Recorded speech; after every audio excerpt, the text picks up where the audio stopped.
Okay, this is a test of my ascom focuser Pro do-it-yourself version. I printed a bracket which holds the motor now and is connected to the focuser.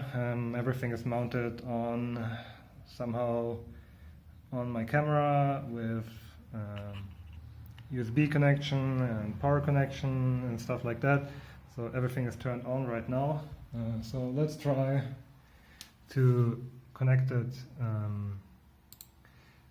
So let's restart this one, focus application, okay.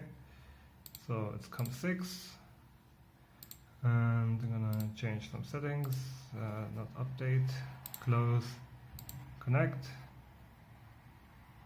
and it's connected now.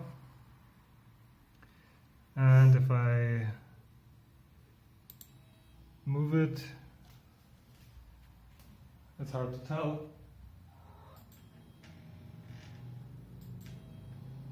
but it actually moves without issues. Gonna move it a bit out and then home it in a slow way so you can tell. So this is like 5,000 steps out. Let's make it 6,000. Now slow motor speed and home.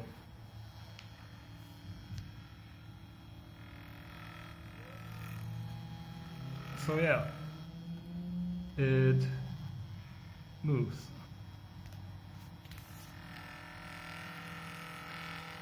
From time to time it sounds not very great yet. I'm not sure what it is, but this is something I can iron out during, in the future. So the focuser will home now, home in, and that should be it. Exactly. So yeah, it works as expected, more or less. I will test it out in the next days and see how it goes.